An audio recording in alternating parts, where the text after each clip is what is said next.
Buenas noches a todos. Vamos a hacer lo que habitualmente hacemos en este tipo de reuniones. La idea es hacer un repaso de cómo estamos mirando las principales variables a nivel internacional de los mercados agropecuarios y a nivel del funcionamiento de la economía argentina, repasando las variables económicas que son relevantes para la toma de decisiones de cualquier empresario en general, pero particularmente de un empresario del sector agropecuario. Así que vamos a empezar mirando el contexto internacional que estamos viendo con respecto a los precios en Chicago de los granos, qué pensamos que está pasando con el precio de las carnes a nivel mundial, qué expectativa tenemos, y después vamos a pasar a mirar el desempeño de las principales variables de la economía argentina. Nos vamos a concentrar especialmente en el nivel de actividad económica y también, por supuesto, en qué expectativa tenemos con respecto al dólar, con respecto a la inflación, con respecto a las tasas de interés, con respecto a la presión impositiva de cara a los próximos meses en base a los elementos de análisis con los cuales contamos. Y una vez que tengamos esa articulación de temas, vamos a evaluar entonces las expectativas con respecto al mercado de granos y particularmente también con respecto al mercado de carnes y carne vacuna y porcina, si pensamos que, bueno, más de alguna de las personas que nos está escuchando está vinculada no solamente a granos, sino también al mercado de carne.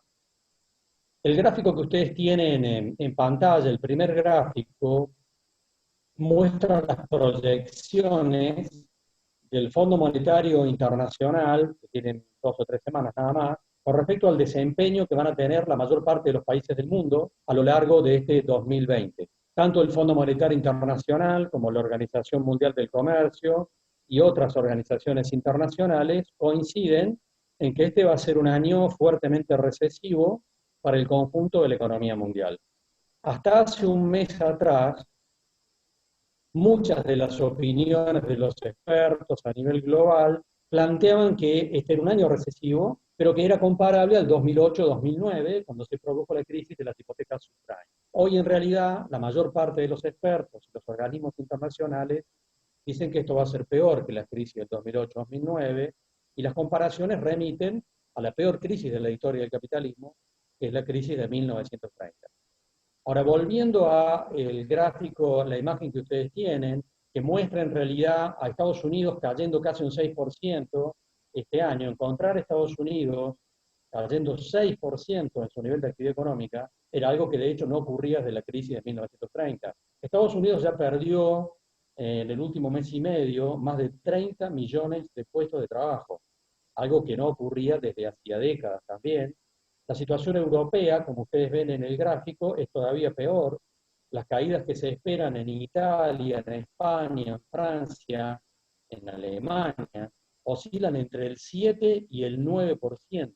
Países como Italia y España descartamos que van a tener una crisis muy profunda porque son países que viven básicamente del turismo. La principal fuente de ingreso de esos países es el turismo, y está claro que el turismo está duramente golpeado, y no solo por 2 o 3 meses, sino probablemente en todo lo que resta del año. Hay algo llamativo en el gráfico que ustedes están viendo, y es que para la Argentina el pronóstico es de una caída del 5,7%, y vamos a hablar un rato después en esto, pero llama la atención el pronóstico sobre China y la India, que si bien es cierto, están en un proceso de caída con respecto al nivel de actividad económica que tenían, permanecen en signo positivo. Este es un tema no menor, en realidad. El día de hoy, día lunes, hemos asistido a un conflicto ya fuerte de mensajes cruzados entre Estados Unidos y China por varias razones, pero digamos que este gráfico nos está dando una imagen parecida en un punto a la crisis del 2008-2009. ¿En qué es parecido? En que de aquella crisis se salió como se va a salir de esta, por supuesto. Pero digamos que la economía mundial no va a salir de esta crisis igual que como entró, va a salir con algunos cambios. Y lo lógico es pensar que volvamos a repetir la historia del 2008-2009. ¿Cuál fue esa historia?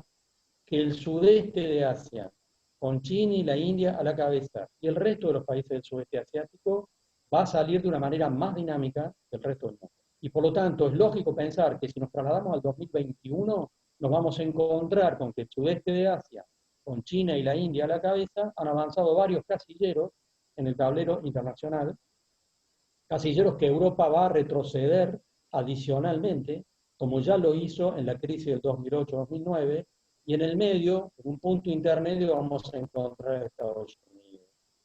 Este es un tema no propio de esta conferencia, porque está claro que debatir este proceso de cambio expresa discutir cosas muy complicadas, porque obviamente Europa y Estados Unidos no se van a quedar quietos mirando cómo el sudeste de Asia sigue avanzando en el tablero internacional, que es lo que seguramente va a pasar a lo largo de los próximos meses, y ya trasladándonos al 2021, donde vamos a volver a ver que el sudeste de Asia es la región más dinámica del mundo, y por lo tanto, tras cada una de las crisis, va avanzando cada vez más en el tablero internacional. Ahora, lo que nos importa a nosotros, por supuesto, es mirar algo más allá de esto, y es mirar básicamente la situación de los precios internacionales de los commodities. Lo que ustedes tienen en la pantalla es la imagen del índice CRB, es el índice que mide los precios de más de 25 commodities a nivel internacional. Siempre en estas conferencias con ustedes usamos este gráfico, es muy simbólico, muy representativo de la situación de los mercados internacionales. Este gráfico muestra un promedio de precios de granos, harinas y aceite, carnes, metales, petróleo, etc.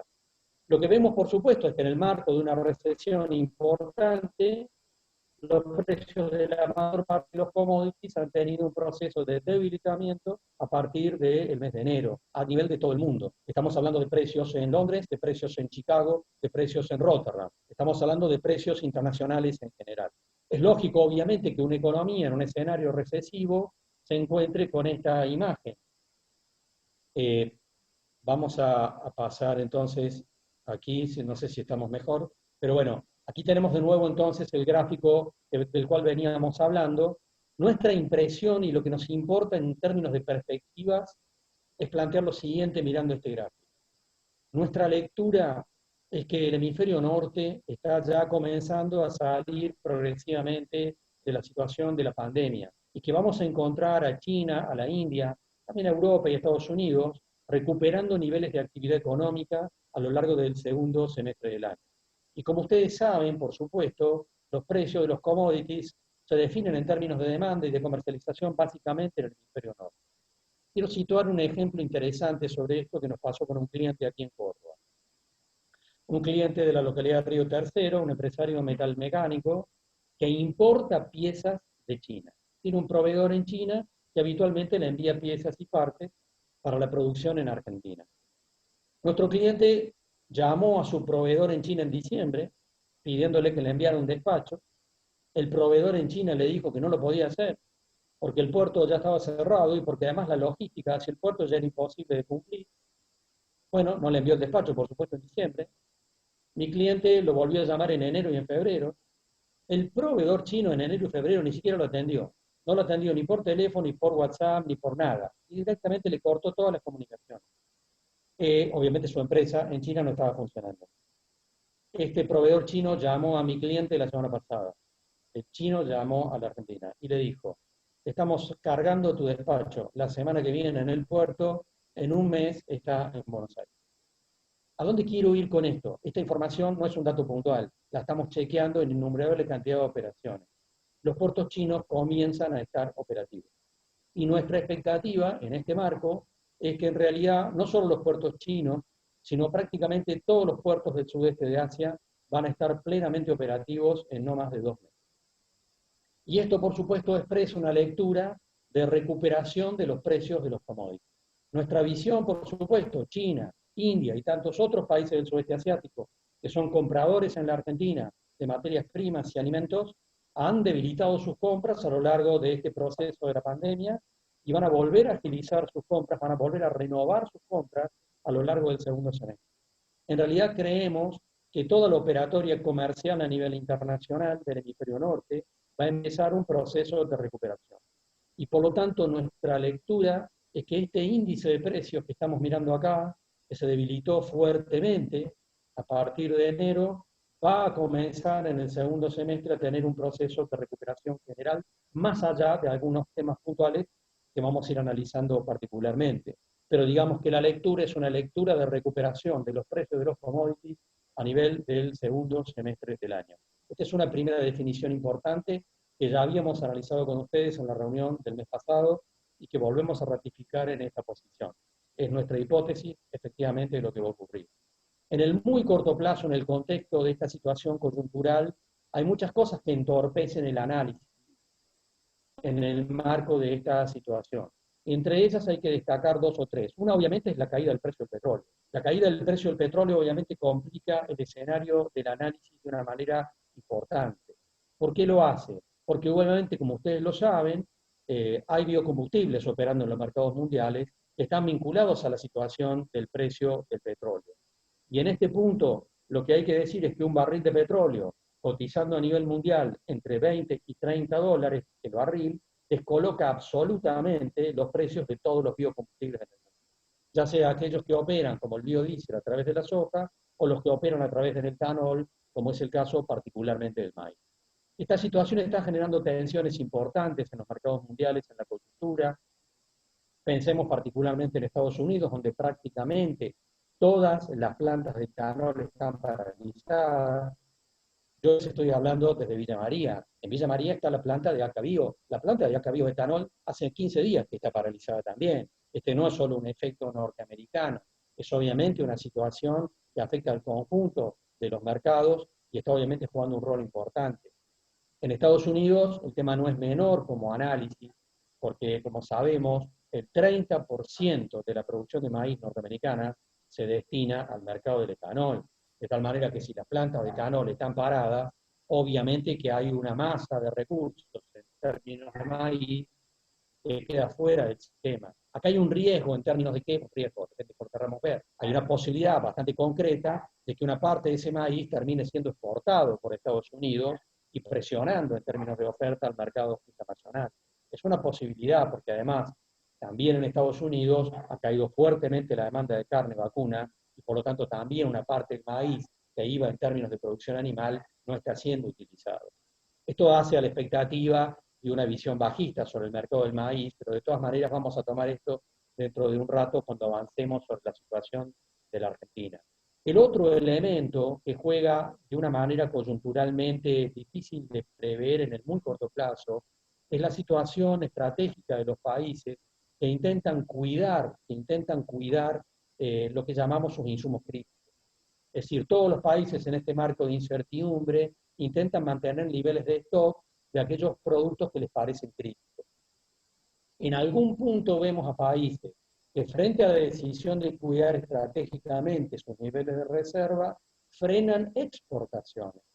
Este es el caso, por ejemplo, de Rusia, de Kazajistán, que hace un mes decidieron frenar sus exportaciones de girasol, lo cual, por supuesto, ha sido una buena noticia vista desde la Argentina, porque Rusia y Kazajistán, junto a otros países de la región en Asia, obviamente expresan una parte sustancial de la oferta global. Ahí tenemos países que deciden cuidar sus reservas, sus stocks y frenan exportaciones.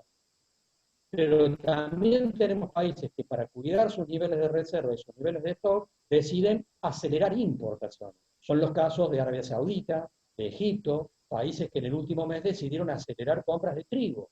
¿Por qué? Porque para ellos es un producto estratégico y temen que haya algún problema, decidieron acelerar compras en un momento del año en que habitualmente no lo hacen. Esto obviamente contamina el muy corto plazo del análisis, lo contamina, pero en realidad creemos que igualmente nuestra lectura del gráfico que veníamos mostrando es que más allá de estas lecturas de muy corto plazo, nos vamos a encontrar en el segundo semestre del año, aunque los precios de los commodities en general van a estar recuperando posiciones en el mercado internacional. Lo cual vale para Chicago, vale para Londres, vale para Rotterdam, para los principales espacios de comercialización a nivel internacional. Creemos que eso también va a jugar un rol con respecto al precio del petróleo. Creemos que también lo va a hacer y va a actuar en esa dirección. En sintonía con esta lectura, de que creemos que, o fortaleciendo la visión, de que creemos de que los precios de los commodities van a tener un proceso de recuperación a lo largo del segundo semestre, también hay que considerar la posición de los fondos comunes de inversión especulativos que operan en Chicago y también en Londres, etc. Porque la mayor parte de los fondos de inversión en realidad han tenido posiciones vendedoras sobre commodities en los últimos meses, acompañando estas caídas en términos de posiciones bastante conservadoras. Pero nuestra lectura con respecto al segundo semestre es que es altamente probable que los fondos de inversión pasen a tener posiciones claramente compradoras en el sistema, claramente compradoras. ¿Por qué pensamos que van a cambiar a posiciones compradoras? En realidad porque van a visualizar que los mercados van a ir para arriba, pero además por otra razón muy importante, y es que pueden estar percibiendo un proceso de debilitamiento del dólar y de otras monedas. ¿Por qué esta lectura? Porque en realidad Estados Unidos, para enfrentar esta crisis que se está viviendo y que Estados Unidos está viviendo de una manera muy complicada, lo que está poniendo el gobierno norteamericano arriba de la mesa es una fuerte política fiscal y monetaria que se va a expresar, que se está expresando y se va a seguir expresando a través de una fuerte emisión de dinero. Si acaba de haber un impacto fuerte por el aumento del millón de dólares a nivel de los Estados Unidos y de la acción de la Reserva Federal de los Estados Unidos. Hoy, además, hay un dato arriba de la mesa que todavía no tenemos chequeado, pero habría hoy decidido China cambiar sus posiciones de operatoria a nivel internacional, desplazando al dólar de sus operatorias comerciales en la región del sudeste de Asia. Si China toma realmente esta decisión, ciertamente eso también puede contribuir en el tiempo y en los próximos meses a un debilitamiento del dólar a nivel internacional. Si el dólar va a un proceso de debilitamiento en algún momento por aumento de la emisión y por decisiones estratégicas de China y otros países del sudeste asiático, en términos de comercialización, eso también puede expresar la visión de los fondos de inversión de correrse de algunas posiciones que hoy tienen y pasarse a activos más seguros como pueden ser algunos commodities, particularmente los de alimentos. De todas maneras, todo eso juega en la misma dirección, fortalecer la hipótesis de que efectivamente vamos a un escenario de recuperación de los precios de los commodities en general a nivel internacional. Vamos a pasar a, bueno, aquí estamos mirando el precio de la soja en Chicago, donde vemos, por supuesto, un debilitamiento complicado, ¿no es cierto?, que es el que hemos estado viendo a lo largo de todo este tiempo. Y ahora pasamos a mirar la situación que planteamos para la economía argentina. Lo que tenemos aquí en la imagen es el gráfico del nivel de actividad económica de la Argentina. Y hay que decir esto, la economía mundial enfrenta serias dificultades que no se han visto en décadas, evidentemente, más allá de si nos vamos a comparar con el 2008-2009 o nos vamos a comparar con 1930, lo que está claro es que la economía mundial enfrenta un escenario recesivo durísimo que tiene efectos muy negativos sobre la actividad productiva y la actividad comercial. Pero lo que hay que decir es que la Argentina enfrenta esta situación internacional en un contexto de debilidad adicional. ¿Por qué? Porque la Argentina ya venía para atrás de 2 años anteriores en recesión. Si ustedes miran el gráfico del nivel de actividad económica, visualizarán, por ejemplo, por supuesto, lo que venimos hablando hace rato, y es que la economía argentina viene por la banquina desde el 2012. Pero en realidad está claro que el 2018 fue recesivo de una manera importante, el 2019 también fue recesivo, y además estamos virtualmente en default. De tal manera que para Uruguay o para Chile, esta es una situación complicada a nivel mundial, pero la Argentina tiene un condimento adicional, y es que se suma a esta crisis internacional viniendo ya con problemas previos que no eran menores. La recesión de los 2 últimos años golpeó fuertemente a amplios segmentos de los sectores productivos en la Argentina y endeudó a una parte importante de los habitantes del país y de las empresas. De tal manera que encontrarse con semejante situación después de 2 años de recesión y con el gobierno argentino en default, obviamente la Argentina en una situación muy tensa en el contexto actual. Con algunos de ustedes, cuando charlábamos en diciembre sobre las proyecciones que estimábamos para la economía argentina a lo largo de este año, el debate era cuándo empezaba la reactivación. Diciendo, bueno, este año 2020, en algún momento, la economía argentina va a empezar a reactivarse, va a ser en el segundo trimestre, va a ser en el tercer trimestre. Bueno, esa discusión ya no existe. En realidad, la economía argentina este año va a caer 5 puntos, 6, 7, 8 puntos. La verdad, no es tan fácil discernir eso. Lo que sí está claro es que la Argentina va a estar este año en un escenario recesivo muy complicado, que más allá de cualquier estrategia que quiera seguir el gobierno argentino, va a complicar muchas variables, va a complicar mucho el escenario no solo económico, sino también social. Pensemos que la economía argentina ingresó a esta situación global de la pandemia con una tasa de desocupación del 11%, con uno de cada 3 argentinos en nivel de pobreza, con 2 a 3 argentinos de cada 10 en nivel de indigencia. Todos estos indicadores van a empeorar a lo largo de los próximos años. Aunque la política del gobierno argentino fuera muy, muy buena, igualmente todos estos indicadores van a empeorar. Y por supuesto que la situación que va a vivir la economía argentina.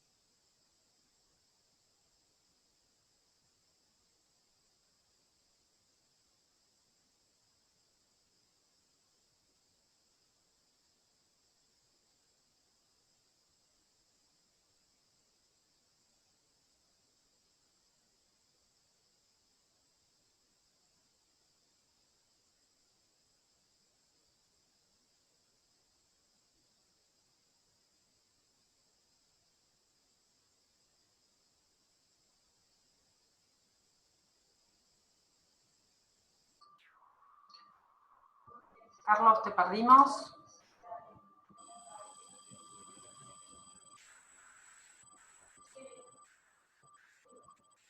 Hola, hola, hola, hola.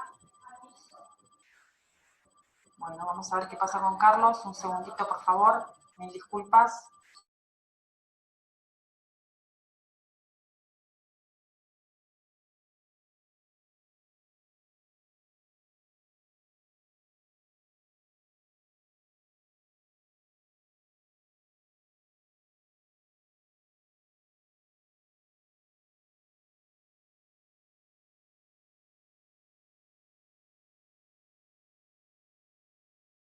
A nivel internacional. Bueno, Camila, no sé si me están escuchando bien. Carlos, te perdimos cuando hablaste de la cantidad de la pobreza, y independientemente de lo que suceda con el gobierno, cómo vienen las variables macroeconómicas, y ahí hubo como un corte general. Bien, bueno. Si querés retomar ahí, estaba en el final del gráfico de crecimiento, no crecimiento. Sí, del nivel de actividad económica. Sí. Bueno, la economía argentina este año, entonces, decimos, se va a comparar con esta recesión que no sabemos si va a ser del 6%, del 7%, del 8%. La verdad es muy difícil de saberlo hoy. Lo que sí está claro es que después de 2 años de recesión previo, la economía argentina con la recesión de este año va a terminar en un contexto comparable al de la crisis del 2001. Y la verdad es que obviamente es un escenario durísimo para la economía argentina, porque la crisis del 2001-2002 fue la peor de la historia de la República Argentina. De tal manera que este año nos vamos a estar comparando en más o en menos con el peor año que haya vivido el país. De todas maneras, está claro que no todos los sectores productivos van a vivir esto de la misma forma. Digámoslo así, decir que la economía va a caer 6 o 7 puntos o 5 puntos es el promedio general. No todos los sectores van a vivir este problema de la misma forma. Las cadenas de valor de agroalimentos, que están vinculadas básicamente a exportaciones, obviamente que van a tener un escenario menos traumático a lo largo del segundo semestre, sobre todo mirando recuperación de precios. Aquellas cadenas de agroalimentos que siguen funcionando tan bien como prácticamente todas lo hacen, que van a estar en un mix de mercado interno y mercado internacional, van a tener una situación más compleja, porque el mercado interno, y yo lo vamos a charlar después detenidamente, va a seguir muy golpeado a lo largo de los próximos meses y durante todo el año. Esta es una lectura que nos sirve para mirar al sector lácteo, para mirar al sector porcino, para mirar al sector de la carne vacuna, mientras que los sectores que están vinculados directamente a exportaciones no van a estar conectados a la problemática interna del consumo interno, sino que van a estar mirando los negocios que pensamos van a ser más dinámicos a lo largo del segundo semestre. Esto a su vez genera efectos regionales, porque si yo me sitúo en las localidades cercanas a Villa María o seguramente cercanas a Tres Arroyos, que están vinculadas a los negocios de las cadenas de agroalimentos, estamos viendo que la rueda se sigue moviendo. Si yo me quiero ir hoy a mirar en Córdoba qué está pasando en el Valle de Calamuchita, en Villa General Belgrano o en Santa Rosa de Calamuchita, me voy a encontrar que ahí no vuelan ni los pájaros. Es decir, es una lectura muy distinta en términos regionales de acuerdo a cómo lo querramos ver. Y eso se expresa cabalmente cuando lo veíamos desde el banco, en mi rol de director del Banco de Córdoba, cómo vemos la situación de lo que fueron los cheques rebotados a lo largo del mes pasado. Si yo me situaba en el promedio de marzo, por ejemplo, el nivel de cheques rebotados en Argentina era del 15%, es el más grande de la historia del país. Pero en las cadenas de agroalimentos, ese nivel de cheques rebotados no existía, era muchísimo menor. Pero si yo me iba a mirar al sector metalmecánico en la ciudad de Córdoba, el nivel de cheques rebotados llegaba al 30%. Es decir, se situaba claramente por encima del promedio, en una ruptura virtual de todas las cadenas de pagos. Esto es obviamente la lectura de decir, la economía argentina va a vivir un año muy traumático, va a ser el peor de muchos años, comparable al 2001-2002, pero está claro que no todos los sectores productivos van a estar mirando la misma película, y por lo tanto no todas las regiones van a estar enfrentando la misma problemática en esta situación. Ahora, nos interesa mirar la lectura de lo que va a ocurrir con las variables que nos interesan en términos económicos. Este gráfico que vemos acá es nuestro pronóstico de las cuentas públicas. No vemos el gráfico, Carlos, tenés que volver a subir la pantalla, porque en ese corte se cayó la pantalla. Se cayó la pantalla, a ver. Sí, bueno, de compartirla. Sí. Vamos a volver entonces. Mientras tanto, digamos esto. En la reunión pasada analizábamos la situación del gobierno argentino diciendo que venía por detrás de los acontecimientos. Si recordamos al presidente Alberto Fernández hace más de un mes, en realidad diciendo vamos a poner un pago de 2.000 millones de pesos. En realidad estaba claro que era insuficiente ese volumen de recursos. Después el gobierno argentino dijo 20 días después, no, el paquete de política fiscal y monetaria es un paquete de ayuda a empresas y a particulares y a gente con bajos recursos de 850.000 millones de pesos. Y también era poco. Y entonces, ¿hoy qué tenemos arriba de la mesa? Hoy tenemos arriba de la mesa que la semana pasada el gobierno argentino anunció que el paquete de política fiscal y monetaria va a ser de 1.700.000 millones de pesos. 1,7 billones de pesos es la cifra que el gobierno argentino y el Banco Central van a poner arriba de la mesa para acompañar a las empresas en el marco de la cuarentena, de todos los problemas, y acompañar a los sectores sociales más postergados y tratar de minimizar los efectos de esta crisis. La pregunta del millón es de dónde salen el 1.700.000 millones de pesos. Y por supuesto que van a salir básicamente de la emisión monetaria. Claramente van a salir de la emisión monetaria. Y el gráfico nos está mostrando entonces la lectura de cómo el déficit fiscal del gobierno argentino vuelve a expandirse, vuelve a ponerse fuertemente, como lo vemos en el gráfico. El gráfico nos muestra cómo el gobierno de Mauricio Macri intentó ir reduciendo el déficit fiscal, le entregó al gobierno de Alberto Fernández cuentas casi equilibradas, y nos vamos a encontrar ahora con un aumento fuerte del déficit fiscal, muy importante, que como vemos es una proyección estimada en torno al 5% del PBI, podemos equivocarnos, puede ser superior a eso sin lugar a dudas. Por supuesto que en esto el gobierno argentino no es original. Hace 15 días la Unión Europea decidió suspender la norma de los socios que establecía, con un criterio muy rígido históricamente, que ninguno de los países miembros de la Unión Europea podía tener un déficit de más del 3% del PBI. Acá estamos hablando del 5%. Bueno, Europa suspendió esa norma hace 2 semanas, porque asume que todos los países de la Unión Europea van a tener déficits fiscales por encima de ese 3%. Probablemente 4, 5 o 6%, similares a los de la Argentina. La Argentina en este punto no está haciendo nada original, es lo que están haciendo todos los países del mundo. Enfrentar esta situación extrema realmente de necesidad con una inyección muy grande de recursos que surgen básicamente de la emisión monetaria. El tema es que esto nos conduce a un análisis que es el que nos interesa más en esta reunión. El análisis que nos interesa más en esta reunión es qué va a pasar con la cotización del dólar y qué va a pasar, por lo tanto, con la inflación. ¿Por qué nos interesa lo que va a pasar con la inflación? A un productor agrícola le interesa particularmente lo que va a ocurrir con la cotización del dólar. El gráfico que tenemos aquí en la pantalla muestra el desempeño del tipo de cambio real bilateral, así lo llamamos, la relación del peso argentino con el dólar a lo largo de los últimos tiempos, en términos reales, es decir, considerando el efecto inflacionario. El gráfico nos muestra cómo hace más de 2 meses el Banco Central empezó a actuar en el mercado oficial de cambio para ir corriendo la cotización en base a lo que nosotros habíamos charlado con ustedes en las 2 últimas reuniones. Es decir, aquí se está cumpliendo lo que habíamos pronosticado. ¿Y qué habíamos pronosticado? Que el Banco Central no quiere más atraso cambiario.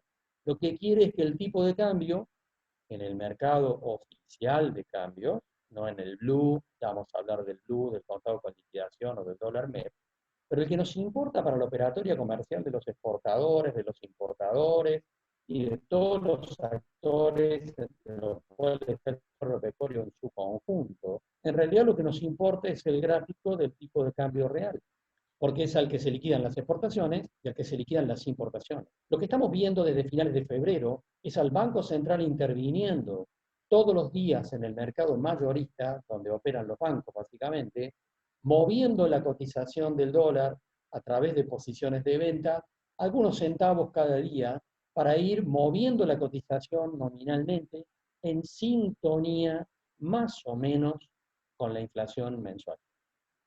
El dólar en el mercado oficial de cambio aumentó en abril un 3,7%. 3,7%. La inflación de abril no la conocemos porque el INDEC la va a dar a conocer dentro de 15 días, pero la inflación de marzo fue del 3,3%. La inflación de abril será del 3,7, del 3,5, del 4.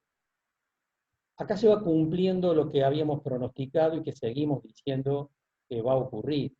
El gobierno argentino, a través del Banco Central, va a estar operando permanentemente en el mercado oficial de cambios para hacer que la cotización del dólar en ese mercado oficial vaya subiendo todos los meses en sintonía, más o menos, con la tasa de inflación esperada. Y entonces nos tenemos que situar en cuál va a ser la inflación. ¿Cuánto va a ser la inflación este año? Nosotros pensamos que la inflación se va a mantener en el rango que lo vemos ahora, por 2, 3 o 4 meses más, y que puede tener alguna aceleración a partir de julio, agosto, septiembre. Pero igualmente, pensamos que la inflación de este año se puede situar en torno al 50%. Carlos, Hay analistas, sí. perdón, todo lo que quieras clarificar respecto de las barras viene bien porque no se lee, ¿sí? Se ve chiquito. Lo logramos acomodar bastante, pero se ve chiquito. Así que lo que consideres necesario clarificar, por favor, decilo, ¿sí? Bueno, el gráfico está mostrando cómo el tipo de cambio, ahí estamos mejorando un poco el tamaño, el gráfico está mostrando cómo el tipo de cambio real se está estabilizando desde hace 3 meses atrás. En esta lectura que decimos del gobierno argentino, de ir siguiendo la cotización del dólar en sintonía con la inflación, que es lo que estamos visualizando que está ocurriendo, digamos. Ahora, en este plano, en realidad, el debate de la inflación es central, porque decimos, el gobierno argentino ha decidido que el dólar en el mercado oficial de cambio va a ir subiendo con la pauta inflacionaria. Entonces la pregunta es de cuánto va a ser la inflación. Nuestra visión es que la inflación este año puede estar en torno al 50%. Hay analistas que dicen, no, va a ser el 40%. Otros que dicen, va a ser el 60%. Yo quiero rescatar 2 o 3 cosas con respecto a esto, pero antes tirar una cifra fuerte. Si la inflación este año está en torno al 50%, entonces el dólar en diciembre en el mercado oficial de cambios tiene que estar en torno a los 100 pesos. Si la inflación, este año se sitúa en torno al 40%, entonces el dólar a fin de año va a estar en torno a los 85 o 90 pesos. ¿Qué es lo que muestra el ROFEX en Rosario? La posición futura del dólar en el mercado está mostrando para diciembre una posición de 88 pesos. Y cualquiera de ustedes, pensando en productores agropecuarios, en cooperativas, en acopiadores, podría tomar posición sobre ese tipo de cambio y hacer una gran diferencia si les parece que eso no va a ocurrir. Ahora, la pregunta es, si hay un aumento de la emisión de dinero tan grande, ¿por qué no va a haber una inflación mucho mayor? ¿Por qué no la palabra hiperinflación? Yo he tenido que contestar muchas cosas esta semana con respecto a la gente que me está diciendo que va a haber una hiperinflación, que le están diciendo porque lo lee en el diario, porque lo escuchó un periodista, porque lo escuchó alguien, no sé dónde, diciendo que vamos a un escenario de hiperinflación porque hay un aumento fuerte de la emisión de dinero. En realidad hay una serie de elementos que juegan para que no haya un escenario hiperinflacionario, pero antes, como lo hicimos también en la reunión pasada, volvemos a ratificar una cuestión de definición. ¿Qué se entiende por una hiperinflación? Y hagámoslo en términos prácticos. Hiperinflación fue lo que hubo en la época de Alfonsín, 1989. En época de Alfonsín hubo una hiperinflación. ¿Y de cuánto era la inflación mensual? del 30% mensual. Si alguien cree que en algún momento de los próximos meses vamos a ver en la Argentina una inflación del 30% mensual o del 20% mensual, perdónenme, me parece que el que piense eso se está equivocando. La inflación del mes de marzo fue del 3,3%. Y ciertamente que se puede acelerar, pero no hasta llegar a esos niveles. Eso no va a ocurrir porque las condiciones macroeconómicas de la Argentina no habilitan esa lectura. Y pensemos que la inflación que tuvo Macri entre el 2018 y el 2019 era lo que los técnicos llaman una inflación de costos, porque el déficit fiscal estaba bajando, como ustedes vieron en el gráfico recién, y sin embargo la inflación se disparaba. ¿Por qué? Y porque la devaluación muy fuerte genera inflación, porque aumentaban las tarifas de los servicios, porque aumentaba el precio de los combustibles, porque las paritarias salariales en realidad también generaban presiones inflacionarias. Es decir, las causas de la inflación que tuvo Macri en 2018-2019 no tenían nada que ver con la emisión de dinero. Tenían que ver con devaluaciones fuertes en el tipo de cambio, tenían que ver con aumento de tarifas y servicios, tenían que ver con aumento del precio de los combustibles y tenían que ver con las paritarias salariales. Era una inflación de costos, básicamente. ¿Qué tenemos hoy arriba de la mesa? Tarifas congeladas. El precio de los combustibles es estable porque el precio del petróleo se cayó y se derrumbó a nivel internacional. Un dólar que va subiendo de manera controlada, no con un golpe devaluatorio, y nadie en la Argentina está hablando de paritaria.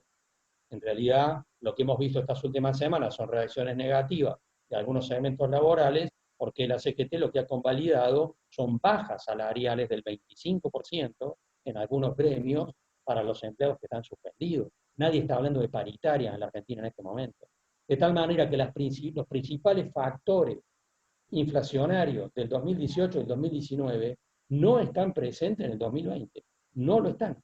Lo que tenemos es inflación, pero lo que tenemos es un aumento de la emisión de dinero en un escenario altamente recesivo, además. Entonces, alguien dirá, ¿vos querés decir que no va a haber inflación? No, estamos hablando de una inflación alta. Hablar de una inflación del 40 o del 50% es hablar de una inflación alta. Lo que no tenemos en el horizonte a lo largo de este año es el concepto de hiperinflación. Eso, a nuestro juicio, está fuera de la agenda de lo que va a ocurrir. Si la inflación está en torno al 50%, el dólar a fin de año en el mercado oficial de cambios va a valer más o menos 50 pesos. Y si la inflación se sitúa más cerca del 40%, como dice el gobierno, algunos consultores, o dice el propio ROFEX en el mercado, en realidad el ROFEX está mostrando eso, les vamos a mostrar ahora las posiciones del ROFEX. Estas son las posiciones del ROFEX de Rosario, los contratos a futuro en la Argentina. Cualquiera de ustedes podría operar sobre este gráfico y tomar posición.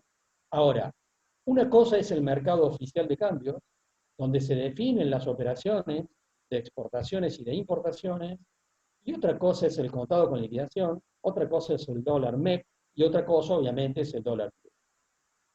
El contado con liquidación y el dólar MEP en realidad no son parte del análisis del mercado de cambio, porque son operaciones bursátiles, son operaciones de compra y venta de bonos, en realidad. Obviamente al gobierno no le gusta ver que estas cotizaciones se despeguen demasiado de las cotizaciones del dólar oficial. Por eso en los últimos días hemos visto una andanada de resoluciones del Banco Central y de la Comisión Nacional de Valores, que es la que expresa el control del mercado de capitales, tomando decisiones para frenar la operatoria, frenarla o limitarla parcialmente, la operatoria vinculada con el contado con liquidación o con el dólar. Nuestra expectativa ahí es que en realidad el Banco Central y la Comisión Nacional de Valores tienen herramientas como para limitar la operatoria de la compra y venta de bonos vinculada con la posición del dólar.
Acá estamos. Hola, hola, volvimos, ¿Volviste? Otra vez pantalla. volvimos. Cualquiera de ustedes puede ¿Dónde? operar en Rofex. Te diría que por Sí, ahí. Hace un ratito que no te bien, escuchamos. perfecto. Bueno, decíamos entonces, el Banco Central y la Comisión Nacional de Valores tienen relativamente herramientas para poder regular el contado con liquidación y el dólar MEP. Relativas herramientas. Ahora, no tienen ninguna herramienta para controlar la cotización del dólar blue. Eso es evidente.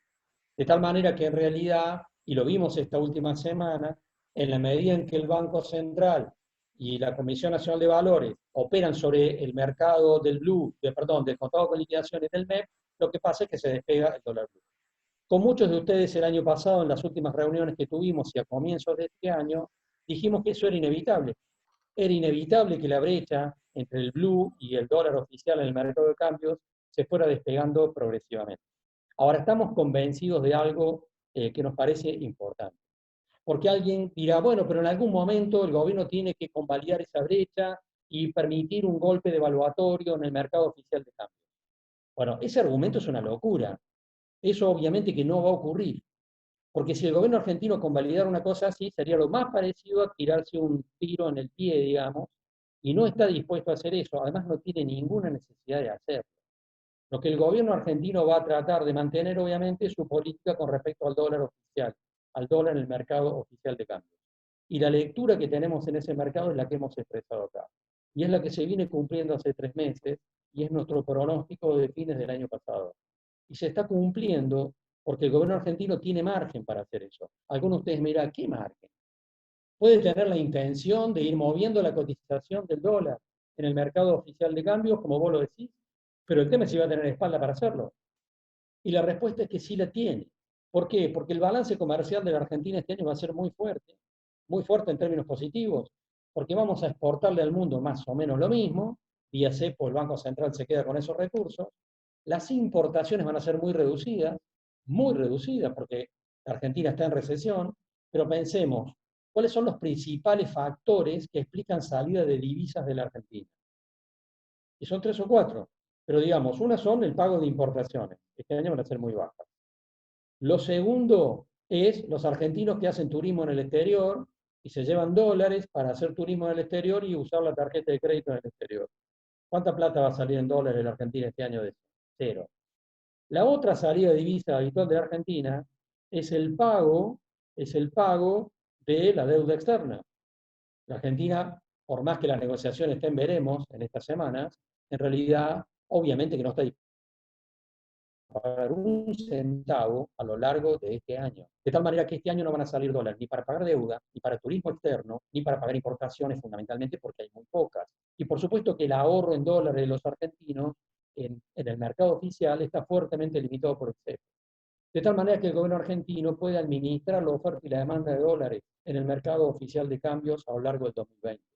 Y la lectura que tenemos es la que hemos expresado acá.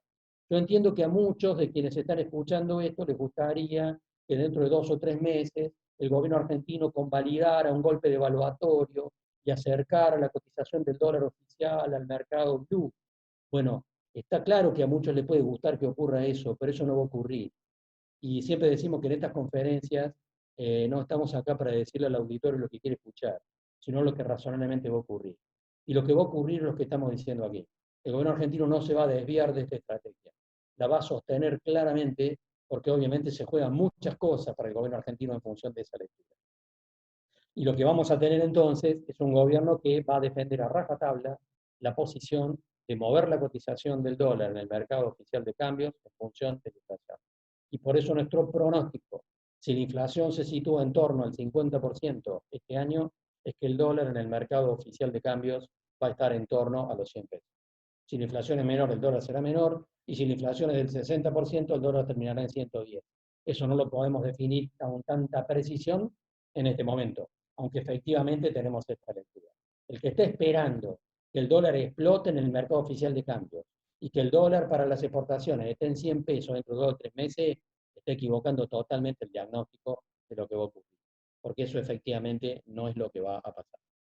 Bueno, vamos a intentar acercarnos entonces ahora a las lecturas que nos interesan dentro de las operaciones de los mercados. Lo que ustedes tienen aquí son las proyecciones. Volvemos a necesitar el PPT, ¿eh? Estamos con el pie izquierdo de Carlos, ¿eh? No salió 10 puntos hoy. Tenemos 270 espectadores. Bueno, esto es así. Bien. A ver si lográs compartir la pantalla. Lo que tenemos aquí, bueno, vamos a intentar mostrarles en un instante, es la cotización de la soja. Esta es la cotización de la soja en el mercado de Buenos Aires. En realidad, la situación de la soja particularmente, pero vale para cualquier producto, en realidad, es que tenemos valores ascendentes en dólares. Seguimos sin verla, Carlos, perdón. A ver ahí sí. Ya estamos. Están en eso. Y yo lo que voy a hacer es desactivarte el video, a ver si recuperamos banda. De reacomodarla. Bien. Vamos a entrar y salir. Dale. Para volver a situarnos. Y te voy a desactivar el video. Los valores en dólares de la mayor parte de los commodities, particularmente la soja, es un símbolo de ese proceso. En la soja tiene valores ascendentes de cara a los próximos meses. En realidad se vincula básicamente con la lectura anual del ciclo de la soja, en primer lugar, y la segunda, que es la hipótesis que venimos manejando con ustedes desde que comenzó esta conferencia. La lectura de que efectivamente estamos en un escenario ascendente de los precios de los commodities a nivel internacional a lo largo del segundo semestre del año. Si yo me sitúo como un productor agropecuario para mirar este gráfico, con la lectura además de que el dólar va a estar subiendo junto con la inflación a lo largo del segundo semestre del año, tengo obviamente una lectura relativamente optimista con respecto a la situación de los precios.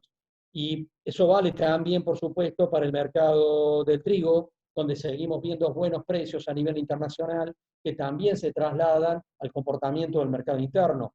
Lo que vemos en el gráfico del trigo aquí, por supuesto, es la diferencia de las dos campañas, donde tenemos una situación de mucha tensión en el corto plazo, que expresa muy buenos precios, y una lectura a la baja en la próxima campaña, obviamente cuando se descomprima la actual situación. Pero de todas maneras, todas son lecturas positivas, miradas en términos relativos frente al conjunto de la economía argentina. Es decir, precios que van a ir, volvemos al gráfico de la soja, recuperándose en el segundo semestre, medido en dólares, a la par de un tipo de cambio en el mercado oficial de cambios subiendo en sintonía con la inflación. En este punto, yo me encuentro muchos productores o cooperativas o acopiadores que me dicen, bueno, si la película es esta, ¿me conviene endeudarme en pesos a una tasa del 24% hoy? Y la respuesta es sí, obviamente que sí. Digo la tasa de referencia del 24% porque es la que plantea el Banco Central para el conjunto del sistema.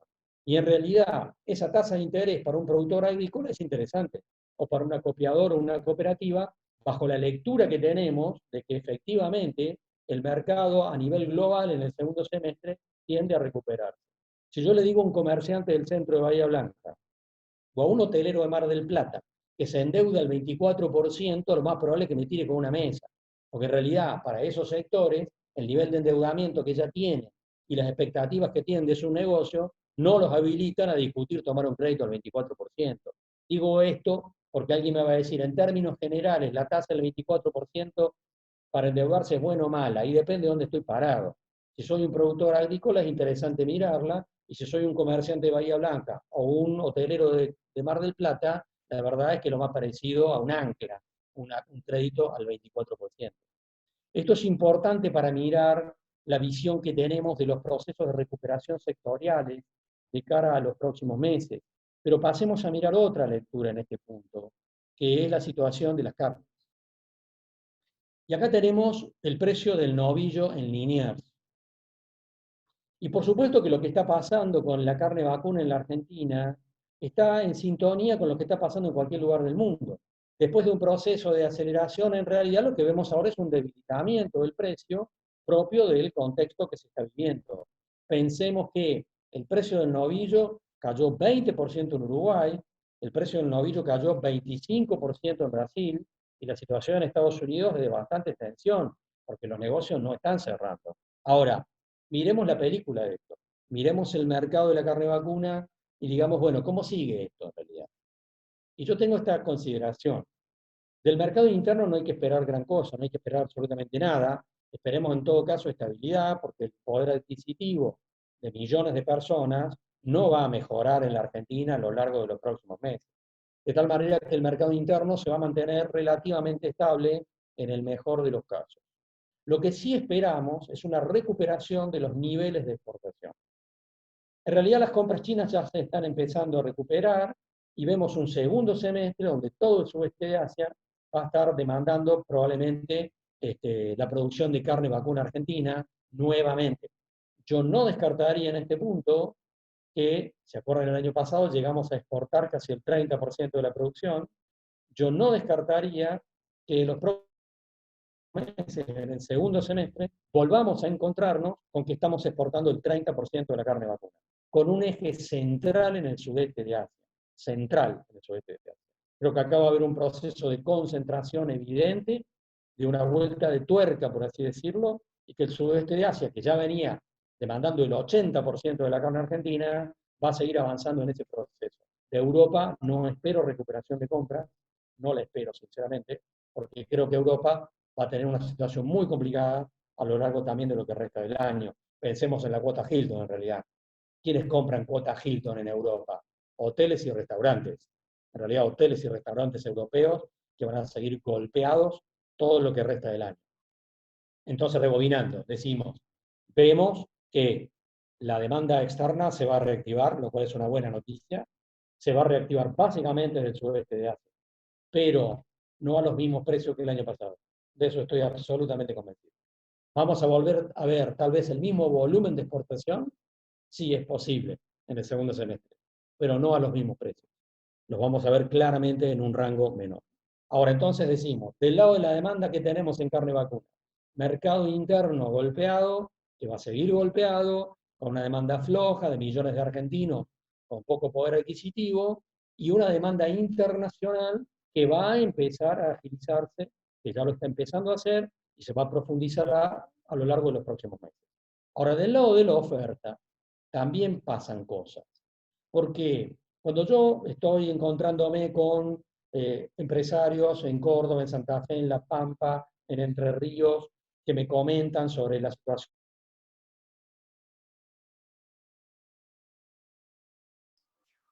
Carlos, te perdimos.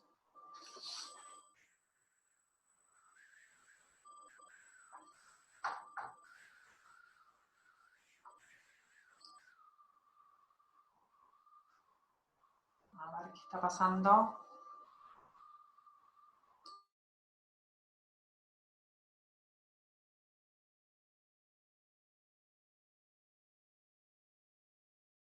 Sí, ahí los estoy llamando a ver qué pasa. No sé si me escuchan a mí.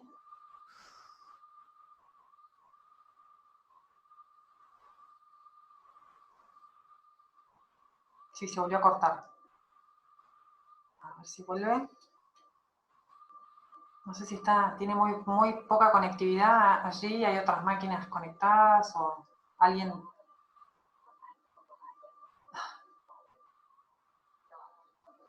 Perfecto. A ver. Ahí está conectando de nuevo, mil disculpas. A ver qué pasa. No Netflix, por favor. No Netflix. Está muy mal la conexión. Ahí volvió Carlos. Gracias, Mari, Acá gracias. estamos. Ahí estás.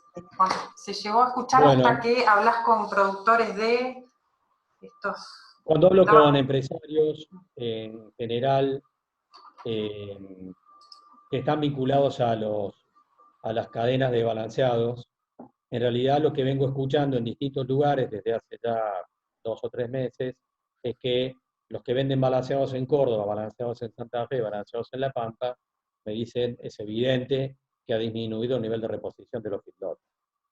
Y esto es un dato de la realidad porque ciertamente va a afectar la oferta de cara a los próximos meses, ya que los feedlots son una parte sustancial de la oferta de carne vacuna en la Argentina. Y es un dato en general de todo el país que el nivel de reposición de los feedlots ha disminuido. De tal manera que tenemos una vinculación, un planteo de posible recuperación de precio de la carne vacuna muy discreta, pero en función básicamente de la lectura que venimos haciendo. No esperamos nada del mercado interno en los próximos meses ni en lo que resta del año, sí una recuperación de la demanda internacional, pero a precios menores, y sí algún problema del lado de la oferta, sobre todo a partir de los problemas que han tenido los feedlots en los últimos tiempos. Bueno, Camila, yo dejaré ahí la exposición para que empecemos a debatir en base a lo que hemos estado hablando. Bien. Si te parece, habilitamos un poco las preguntas y Dale. vamos a salir de los gráficos. Dale. Mil disculpas por estas interrupciones, pero hoy la conectividad no estuvo de nuestro lado, Carlos. Algo pasó. Así es. Sí. Tengo una persona que pregunta con tanto apoyo, con tanto dinero que el gobierno está intentando hacer llegar a algún sitio, ¿por qué con semejante paquete de ayuda a las empresas todavía no se ven planes en AFIP acordes con la crisis u otras medidas? Bueno, en realidad el gobierno argentino viene siguiendo desde atrás, decíamos en un momento de la exposición, todo lo que ha sido la complejidad de este problema. Y está mostrando una diversidad de situaciones del gobierno argentino que no está siguiendo adecuadamente las cosas. Pensemos todos los presupuestos que no se hicieron como correspondían. Cuando el gobierno argentino se planteó originalmente este apoyo de 10.000 pesos a familias con más problemas, en realidad la estimación que hizo el ANSES estaba en torno a las 3,5 millones de personas que iban a pedir esos 10.000 pesos. Finalmente se los van a tener que dar a 8 millones de personas. Entonces, en realidad, en esta lectura, está claro que el gobierno argentino siempre viene tomando previsiones por detrás. La recaudación impositiva se está derrumbando, y en ese plano también los municipios y las provincias le reclaman a la nación más recursos, y la nación también intenta defender su posición impositiva hasta donde puede. Pero está claro que en ese punto se hace agua por todos lados. La verdad es que se hace agua por todos lados. Y en realidad está claro que el gobierno argentino está yendo siempre detrás de los acontecimientos. Queda claro que no había un manual de procedimiento para actuar en esta crisis. Es una crisis inédita desde todo punto de vista. Pero está claro que el gobierno argentino está lejos de dar una respuesta en tiempo y forma a la situación tal como está planteada en la emergencia. Y como vos apuntás, somos el sector más dinámico dentro de la pandemia. Más dinámico. Dentro de la pandemia, ¿qué porcentaje ves de posible suba a las retenciones? Bueno, uno no puede descartar eso. Ahora, digamos lo siguiente. No hay ningún aumento de la presión impositiva que pueda compensar la necesidad de aumento del gasto público. Ninguna. Todo aumento de la presión impositiva tiene un efecto ínfimo sobre el impacto que necesita el gobierno generar. Se los doy con un ejemplo cordobés. El gobernador decidió hace algunas semanas bajarse su sueldo, el sueldo de los ministros, el sueldo de todos los secretarios, etcétera, etcétera, de toda la plana política, funcionarios, la legislatura, todos se bajaron el sueldo 45%. Con eso van a ahorrar por mes 25 millones de pesos. ¿De cuánto es el pago de sueldos y jubilaciones del gobierno de la provincia por mes? 14.000 millones. A ver, voy a poner las dos cifras de nuevo, ¿no? Con ese ahorro, en realidad, vamos a ahorrar, bajamos los sueldos, ahorramos 25 millones, pero lo que el gobierno de la provincia tiene que pagar todos los meses son 14.000 millones en términos de los sueldos del sector público y los jubilados de la provincia. O sea, puede servir como un planteo ético bajarse los sueldos de los funcionarios, o es un planteo ético, testimonial, el debate del impuesto a la riqueza que está en el Congreso. Aunque aprueben ese impuesto a la riqueza, no mueven perímetro. En realidad, en términos de la magnitud del gasto público que hay que poner arriba de la mesa en el marco de esta emergencia de política fiscal y monetaria. Digo esto en relación a la retención a la exportación. Ninguna retención a la exportación va a compensar en ningún aspecto, no va a dejar de ser una cosa testimonial en relación a la magnitud del gasto público. Este no es el momento para más presión impositiva. Y creo que el gobierno en ese punto tiene conciencia de ese plan. Ahora, obviamente que uno no puede descartar esto. Uno no puede decir, no va a ocurrir, no van a aumentar las retenciones a las exportaciones. Bueno, nadie lo puede descartar. Ahora, yo dentro de los sondeos que hago, dentro de los funcionarios del gobierno argentino, los que tengo relativo acceso, no encuentro en ningún lugar que haya funcionarios del gobierno argentino que estén analizando esta posibilidad. Sinceramente, en ningún lado he podido sondear esa posibilidad en el marco de mi acceso a información dentro del gobierno argentino. No estoy percibiendo que alguien esté hablando de eso. Ahora, yo he tenido muchas consultas de este tema en las últimas semanas. Y acá quiero rescatar que a veces los que salen a revolear ciertos rumores son actores interesados. ¿Por qué? Yo hoy que tengo en Santa Fe, en Córdoba, en tantos lugares, productores agropecuarios y cooperativas que dicen, la soja va a subir en el segundo semestre en dólares, el dólar va a ir subiendo con la inflación, entonces me subo al silo bolsa y espero el segundo semestre a vender. No tengo ningún apuro en vender, dicen muchos productores. Me siento a esperar el segundo semestre, espero, vendo lo que necesito, nada más y listo. Ahora, si yo soy una aceitera que esté en el puerto de Rosario, o un exportador que esté esperando que me entreguen la soja y no me la entregan, ¿a qué funcional que es que aparezca un rumor que diga que van a aumentar las retenciones? ¿Puede ser? Alguien me dirá, no, pará, qué filoso que te pones con esto, ¿cómo vas a decir semejante cosa? No es la primera vez que pasa. Cuando uno ve un rumor donde no aparece la fuente, lo primero que tiene que preguntarse es a quién le beneficia ese rumor, me parece. Y a mí me parece que este rumor que está dando vuelta, diciendo que van a aumentar las retenciones a las exportaciones, mi olfato me dice que tiene mucho que ver con los intereses de los exportadores y las aceites.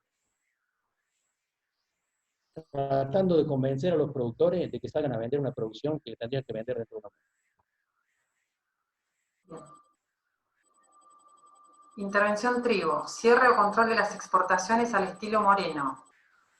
Tengo 3 sobre Mercosur, esta cuestión con el Mercosur y sus implicancias. Te dejo libre albedrío. Esas son las que más resuenan en este momento. ¿Y te volviste a ir? A ver si volviste. Ay, Carlos, por favor, ahora no.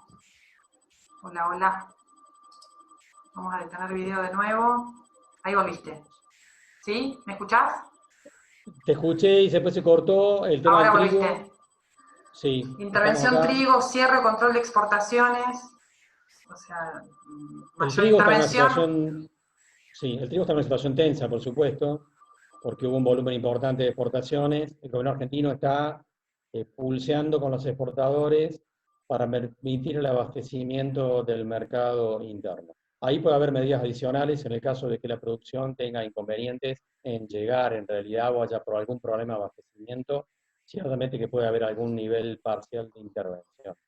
El tema es que además en el caso del trigo veo problemas logísticos dentro del propio mercado interno. Lo comento con una anécdota. Hace 15 días hablé con un amigo que tiene un molino harinero en Santiago del Estero. Y le digo, ¿cómo te está yendo? Supongo que muy bien. Y me dice, relativamente, porque en realidad la mayor parte de mis clientes eran clientes que demandaban bolsas, porque yo estaba mandando a muchas panaderías, a pizzerías, etcétera, restaurantes, y en realidad esa demanda se me está cayendo, y la que está subiendo es la demanda del supermercado de las bolsitas de 1 kilo, pero yo no tengo proceso logístico para hacer eso. Hay una situación compleja en relación a la cuestión vinculada con el mercado de la harina en la Argentina en este momento, no solo por el faltante de trigo, sino porque hay una cantidad importante de problemas logísticos que están complicando la situación del mercado interno, que la están claramente complicando. Hay un cambio en la composición de la demanda a partir de lo que está pasando con la cuarentena, y también hay problemas logísticos claramente presentados en el sistema que no son fáciles de resolver. Yo no puedo descartar aquí que haya una mayor intervención. Lo que uno espera es que haya un proceso de negociación razonable entre los exportadores, los que mantienen parte de la posición en trigo y el propio gobierno argentino. Esperemos que ocurra. Lo que sí está claro es que la ecuación, en términos de oferta-demanda, es muy estrecha. Mercosur, Carlos. Implicancias de este cierre, digamos, parcial. En realidad vamos a digamos, plantear objetivamente lo que pasó el viernes de la semana pasada, cuando el gobierno argentino en realidad, yo he visto gente que me dice, bueno, Argentina se retiró del Mercosur. No, en absoluto. Argentina no se retiró del Mercosur. Lo que hizo fue plantear que quiere poner en el freezer una negociación con algunos países en el mundo en términos de algún acuerdo de libre comercio. Y particularmente con uno, porque digamos, hay una lista de países que estaban en la lista de acuerdos, pero hay uno centralmente donde la negociación venía avanzando a una velocidad que el gobierno argentino consideró no muy conveniente, y ese era el ejemplo de Corea.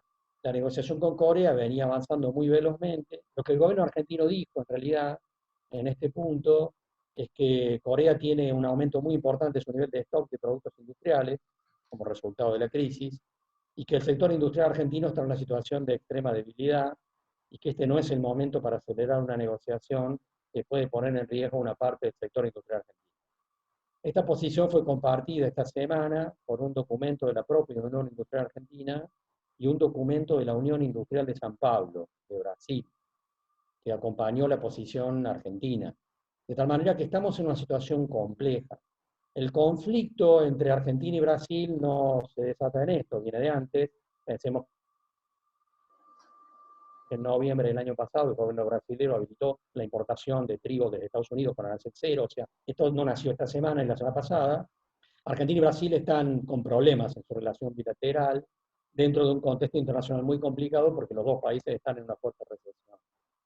La verdad que me parece prematuro hacer una consideración sobre lo que puede ocurrir. Este fue un cortocircuito que vimos esta última semana de tantos otros que se vienen acumulando, incluso desde la gestión anterior del gobierno brasilero y del gobierno argentino. En momentos recesivos, Brasil y Argentina están en recesión ambos, muy complicados los dos países, es donde suelen aparecer los conflictos de este tipo. La verdad que es muy prematuro pensar a dónde va esta película, porque la verdad que tampoco sé, y no lo puede saber nadie, si Bolsonaro va a seguir siendo presidente en diciembre de este año. De tal manera que estamos ante una situación también bastante inestable, incluso desde el punto de vista institucional, dentro del país vecino. Que Bolsonaro y Alberto Fernández se llevan muy mal, no hace falta decirlo acá. Y obviamente lo que ocurrió esta última semana tiene que ver con eso. Yo particularmente incluso en algún momento pensé que la posición del gobierno argentino era un tiro por elevación y un mensaje de la Unión Industrial de San Pablo. Y de hecho, antes de ayer vimos un documento de la Unión Industrial de San Pablo fijando una posición parecida a la del gobierno argentino. Es decir, criticando su propio gobierno de acelerar una negociación con Corea en estas circunstancias, donde el sector industrial argentino y el sector industrial brasilero están obviamente en una situación de extrema debilidad. Requieren otro nivel de protección. Por Default. supuesto, la posición de las cadenas de agroalimentos y la posición de las industrias siempre han sido dispares en la Argentina. A la Argentina le conviene acelerar todas estas negociaciones a nivel internacional, a la Argentina, al sector agropecuario, mientras que otros segmentos productivos de la Argentina quieren ser más cautelosos en esa dirección. El default. Aparenta ser inevitable. ¿Cómo afecta a la economía más allá del acceso al crédito y el desplome de los bonos soberanos? Y yo ahí tengo a Sergio que me dice si es una situación en la que hay algún margen para acordar. Duda más de esto que parece inevitable. A ver qué decís. Y en realidad los bonistas, 3 de los fondos de inversión se manifestaron hoy, en realidad rechazando la propuesta argentina, pero en realidad los fondos de inversión tienen esta semana para presentar una contrapropuesta. Es lo que supuestamente van a hacer frente a los dos bancos que son intermediarios, que fueron definidos en la intermediación, que son dos bancos que operan desde Estados Unidos. Los fondos de inversión muy probablemente van a presentar una contrapropuesta en los próximos días, hasta el día viernes. ¿Hasta dónde yo manejo alguna información con respecto a esto? La paridad de los bonos que plantea el gobierno argentino en la propuesta, que ha sido rechazada, es una paridad del 35% más o menos el valor nominal de los bonos. Y en realidad pareciera ser que los fondos de inversión van a presentar una contrapropuesta en los próximos días, donde se dice, la verdad es difícil de evaluarlo ahora, que la contrapropuesta sería que quieren una paridad de los bonos por arriba del 40%.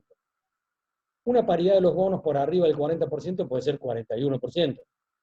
Si alguien mira esto diría, bueno, a ver, yo estoy ofreciendo 35% de paridad, el otro me está pidiendo 41%, bueno, deberíamos poder acercarnos. Esto es lo que no sabemos, no tenemos tan claramente arriba de la mesa. Yo creo que efectivamente va a haber una contrapropuesta de los bonistas que va a estar arriba del 40% de paridad de los bonos, y el gobierno argentino esperarán que el gobierno argentino acerque de su propuesta actual un poco más para llegar a un acuerdo. Esto es lo que hay arriba de la mesa. La verdad que es difícil imaginar cuál es el resultado final de esto. Ahora, si la Argentina defaultea su deuda, si no llega a un acuerdo, en realidad en las próximas semanas y los próximos meses el impacto en realidad no es significativo, porque estamos en el fondo de un pozo inmenso, de tal manera que en lo inmediato eso no es un efecto que vaya a generar consecuencias más allá del cambio en el riesgo país o la cotización de los bonos. Más allá de eso no va a haber otros cambios que se vayan a sentir a nivel empresario. No va a haber golpe devaluatorio, ni salto de inflación, ni nada por el estilo en este momento. Ahora, si la Argentina no puede acordar con los acreedores, termina defaulteando, el problema no es para los próximos meses, es para el 2021 en adelante. Porque La Argentina finalmente va a terminar saliendo de este proceso, como el resto de los países del mundo, y va a tener que iniciar un proceso de recuperación productiva, y si por supuesto estamos en una situación de default, el margen de maniobra se reduce. De tal manera que a mí personalmente, la situación de un default inminente, yo digo, no genera consecuencias inmediatas que vayan a ver los empresarios, los actores de la sociedad, más allá de ver en la pantalla un aumento del riesgo país o una caída de los bonos. Sería algo muy desagradable, no de cara a los próximos meses, sino mirando más adelante. Si la Argentina no puede acomodar su relación con los acreedores externos y no puede volver al mercado internacional de capitales de una manera fluida, las consecuencias van a ser negativas más allá de los próximos meses. Las vamos a ver claramente a partir del 2021, cuando querramos iniciar un proceso de recuperación y nos encontremos que el margen de maniobra es más reducido del que tienen otros países para salir de esto. Conflicto, crisis, Estados Unidos-China. ¿Cuán lejos estimás que puede llegar? Hoy Estados Unidos denunció, el presidente Donald Trump denunció a China diciendo que China es el responsable de la pandemia a través de un laboratorio estatal. Una acusación durísima, porque en realidad ni la CIA decía eso, la CIA lo ha negado, lo dice el presidente Donald Trump. Una acusación durísima. La respuesta china ha sido, en realidad, tal vez hoy la tenemos que chequear, pero el dato que hay arriba de la mesa es que China ha decidido algo importantísimo, que es dejar de tomar al dólar como moneda internacional en sus operaciones de comercio exterior. Es un cambio sustancial que en caso de ocurrir puede actuar a su vez sobre el resto de los países del sudeste de Asia y forzar un debilitamiento del dólar a nivel internacional. O sea que lo que hemos visto hoy es a China y Estados Unidos tirándose con munición muy gruesa, muy gruesa. Son cortocircuitos de una dimensión mayor que la que veníamos viendo últimamente. Mi lectura es esta que expresé al comienzo de la reunión. El mundo va a salir de esto, de esta situación de la pandemia, pero el sudeste de Asia va a salir fortalecido. Esta es mi lectura. Como pasó en la crisis del 2008-2009. El sudeste de Asia va a tener que mostrar más capacidad dinámica para avanzar varios casilleros en el contexto internacional. Así como Europa los va a retroceder. Y por supuesto que esto va a generar probablemente más conflictividad en términos comerciales. Va a generar una respuesta de parte de Europa y Estados Unidos más proteccionista, más de debate sobre las tecnologías, y es parte tal vez de lo que estamos viendo. Ojalá que no estuviera equivocado, no en el hecho de que el sudeste de Asia se fortalece cada vez más, me parece un hecho ya irrefutable, digamos, en términos tendenciales de la economía global, pero sí es cierto que tanto Europa como los Estados Unidos digieren muy mal que el sudeste de Asia vaya tomando una preeminencia cada vez mayor en la economía global. Y las respuestas son proteccionistas y en este punto tienen este nivel de agresividad que estamos viendo y que ojalá no veamos, porque efectivamente estamos hablando de una hipótesis de recuperación de la economía mundial. Si los niveles de conflictividad comercial entre los principales países del mundo se hacen más duros, obviamente que esto va a complicar al resto del mundo también. Pero es pasarnos a hipótesis, ya no de corto plazo, que es lo que venimos analizando en estas reuniones, sino pasarnos a hipótesis ya tendenciales geopolíticas, para decirlo de una manera, que se escapan un poco al sentido de esta reunión. Pero efectivamente creo que estamos frente a cambios importantes. La economía mundial no va a salir de esta crisis de la misma manera que entró. No va a salir, nunca ocurre. Detrás de ninguna crisis, después se sale, siempre se sale, pero no se sale de la misma manera que se entra. Y esto va a ser claramente igual en la economía mundial a la salida de esta crisis, que es durísima. Carne porcina, leche y maíz, Carlos, perspectivas. Bueno, un comentario sobre carne porcina. Obviamente hemos visto una situación muy preocupante. Yo suelo mencionar en las últimas reuniones con el sector lo que vimos el mes pasado en la ciudad de Córdoba. En Córdoba, ¿qué vimos? El mes pasado en el Mercado Norte, así se llama, un mercado mayorista muy importante de alimentos en Córdoba. Y vimos el mes pasado una caída de la venta de carne porcina del 50%. Alguien que conozca Córdoba va a decir, Carlos, pero en el Mercado Norte de Córdoba operan los restaurantes y los hoteles que van a comprar ahí y está todo parado. Eso es cierto. Pero en realidad lo que hemos visto es una caída sustancial de la demanda de carne porcina en el marco de esta situación. Y en ese plano hemos visto a frigoríficos que no le quisieron recibir las jaulas a los productores. Es decir, productores que se encontraron no solamente con que le bajaba el precio, sino que se encontraban adicionalmente con que no le recibían las jaulas. De tal manera que En ese proceso hemos visto a muchos productores que tuvieron que volver a poner en el sistema animales que ya no tenían que estar. Mi lectura en este punto es que va a haber una sobreoferta de carne porcina en el mercado que va a presionar fuertemente y tengo también esta lectura. Los precios no van a bajar en la cadena de valor de la misma manera. Es decir, el frigorífico le va a bajar el precio al productor, ya lo está haciendo, pero en la góndola del supermercado o en la carnicería, en Bahía Blanca o donde fuese, o en Tres Arroyos, el precio al consumidor no va a bajar en la misma proporción. Ustedes saben que esto es así, porque pasa siempre. Entonces, en realidad, los precios van a caer, pero no en toda la cadena en la misma proporción, porque cada actor juega de la mejor manera que puede, y en realidad en esta cadena los eslabones más débiles son los que van a pagar las peores consecuencias. Creo que el sector porcino se enfrenta en los próximos meses a una situación complicada. Y una situación complicada porque va a haber una sobreoferta sobre el mercado y caídas de precios. Percibo que va a haber un marco de depuración y que los productores más chicos o o los menos eficientes van a tener dificultades para continuar en el sistema. Creo que efectivamente va a haber algún proceso de concentración acá. En el tema lácteo, mi lectura es que el mercado interno está sumamente golpeado, no veo perspectivas de recuperación sensible, no veo perspectivas de cambio de tendencia con respecto a la demanda interna.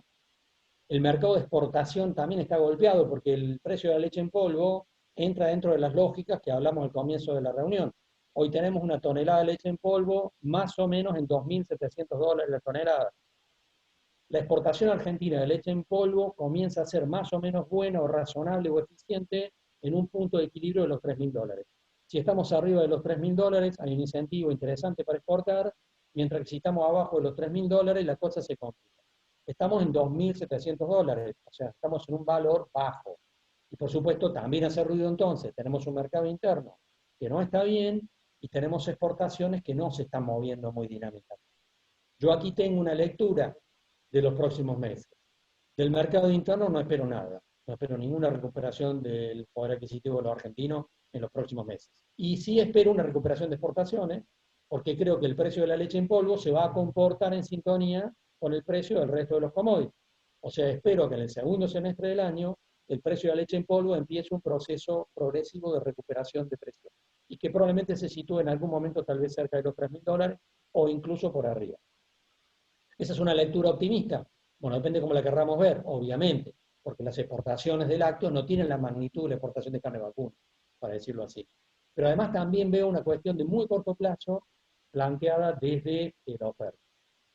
Y es la siguiente. Hay un ciclo anual de producción de leche en Argentina. Yo les estoy hablando desde Villa María, que es una cuenca láctea. Y lo que yo he chequeado, por supuesto, en la cuenca de Villa María y la de Rafaela, que habitualmente disputan, por supuesto, cuál es la primera cuenca láctea de la Argentina, lo que veo es que en las dos cuencas, lo que estoy viendo toda la semana, es un aumento progresivo de la producción de cada tanto. Y lo estoy viendo porque es parte del ciclo anual que tiene que ver con la naturaleza y con la temperatura, etcétera, etcétera. De tal manera que la lectura de corto plazo es demanda muy estable, débil y muy estable, exportaciones débiles, que solo se van a recuperar más adelante, pero está empezando el ciclo del año donde la producción en los campos aumenta. O sea que va a haber más leche volcada al sistema en un contexto donde la demanda está bastante estable. Esa es una lectura, obviamente, de pérdida de competitividad de la producción desde el productor, ¿no es cierto?, hacia la cadena de valor, que es probablemente lo que va a ocurrir, lo que ya está empezando a plantearse. No sé si va a plantearse básicamente con una baja de precios sustancial en términos nominales, o simplemente una baja que puede ser baja, reducida, pero obviamente en términos relativos, en un escenario inflacionario, es una pérdida en términos de relativa, una pérdida relativa con respecto al resto de los productos. El sector lácteo tiene por delante meses también complicados en el actual contexto porque estamos frente a un aumento de la oferta. Es la misma situación que vemos en el sector porcino. Complicado. Y esto obviamente expresa esto que decíamos al comienzo de la conferencia. Las cadenas de agroalimentos están funcionando. Pero una cosa es la cadena